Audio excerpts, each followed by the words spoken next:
There are two main ways to align yourself when you're doing this type of parking. You can use a line of the parking spot as a reference, or if there are no lines or if they're not visible, use a vehicle as a reference. Let's start with when there are some lines. I'm going to park in this spot here, so this will be my reference line. It's the line I'll align with, the one that will be to my right when I'll be parked. A question I keep getting in the comments is how far from the parked vehicles to my right should I be? You should be about 5 feet or 1.5 meters. And the trick here is to imagine this alley as a two-way street, which it is actually, and just keep going normally in your lane. In other words, don't get closer to the right, which is something most students tend to do instinctively. Now, since the reverse camera will only turn on when I'm reversing, I'll need to align my reference point while reversing. So I advance a bit more than 2 parking spots past the one where I'm going to park. Basically, I need to advance enough so that I see my reference line when reversing. I put in reverse, and I reverse until the third camera line, the one further away, is aligned with my reference line. I do my verifications, turn my steering wheel all the way to the right, and if I can go, I reverse until the vehicle width guidelines are parallel with the parking spot lines. The width guidelines are the blue lines in this case, the ones that always stay parallel to the vehicle. These yellow ones will curve depending on how much we turn the steering wheel. I don't find them that useful for 90 degrees parking. They're useful in other situations, but for this type of parking, I don't use them. When the guidelines are parallel to the lines of the parking spot, I turn the wheel 1.5 turn to the left to straighten the wheels, and I reverse until the red line is aligned with the back line of the parking spot. Now I should be 1 to 1.5 feet from the line behind. Now here's something you'll need to be careful with. If there's a vehicle in the spot behind and it's overflowing into your spot, forget the line and align yourself according to the vehicle. Now let's do it in a situation where we can't see the lines, in this case, because of the snow. This is the parking spot I'll park into, and this is the vehicle I'll use as a reference. It's the vehicle that will be to my right when I'll be parked. So again, I advance a bit more than 2 spots further than the spot I want to park into so that I can see my reference vehicle in the camera. Then I reverse just until the point where I don't see it in my camera anymore. I turn the steering wheel all the way to the right, verifications, and I reverse until the guidelines are parallel to the vehicles on the sides, adjusting the steering wheel a bit if needed, then I straighten my wheels. Another situation where a reverse camera is helpful is when parking in a spot at the end of an alley where there are no vehicles or lines in front to align yourself with. You can use either method, either aligning with the line if there's one, or until you don't see the vehicle anymore if there's no line.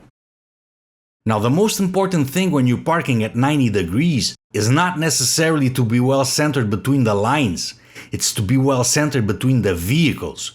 If the vehicles aren't well centered between their lines, and it happens a lot in situations like these when the lines are barely visible, then forget about the lines, focus on the vehicles instead. And you should keep that in mind also when the lines are visible. When approaching the spot where you want to park, check if the vehicles that you're going to park in between are acceptably centered between their lines. And while you're at it, check if the vehicle behind isn't overflowing in your spot. In this case it is, so I'll need to be careful with that when reversing the last few feet. Now that being said, if the other vehicles are well centered between their lines, or if you're parking in a spot where there are no vehicles on the sides, then obviously you should also try to center yourself as well as possible. But if they're not, forget the lines. If you try to center yourself between the lines in that case, you'll be too close to one of the vehicles and you run the risk of someone opening their door on your vehicle or scratch it in any other way. In a situation like this, if there are more available spots nearby, just park somewhere else, even if it's further away from the supermarket entrance or wherever it is that you're going. Now, when using a reverse camera, we tend to be a lot more perfectionist because we do see the lines when reversing, as opposed to when parking without one, where we just try to center ourselves as well as we can by looking at the vehicles on the sides. The thing is, you don't need to be perfectly aligned, you only need to be well aligned.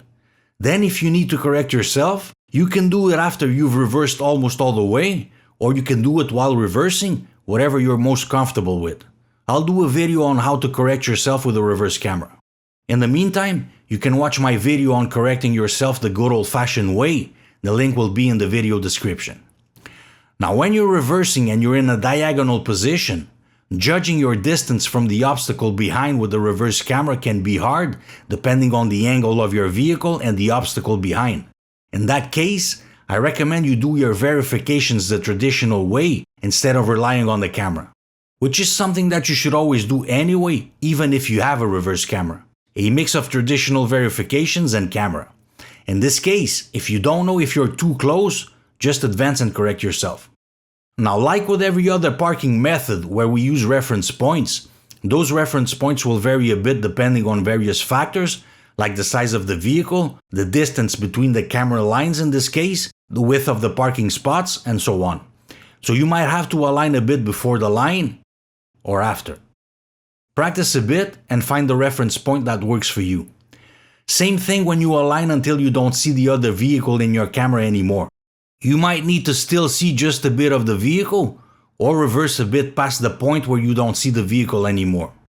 I did this video with vehicles that have reverse cameras with 3 lines, which is the usual for normal sized vehicles. Some bigger vehicles like pickups, vans, or big SUVs sometimes have cameras with more lines. In that case, you might need to align the 4th or 5th line or somewhere in between. Maybe some stuff for a future video. I also suggest you check your vehicle's manual for more info on your reverse camera. Remember that at the exam, you might not be allowed to use the reverse camera when parking, or at least not only the reverse camera. I did a video on reverse cameras in general where I talk about that a bit. The link for that one will also be in the description. I'll do a few more videos on reverse cameras soon, but with the next one, I'll start a series on defensive driving, and that one will be about sharing the road with pedestrians. So stay tuned, stay safe, and see you soon.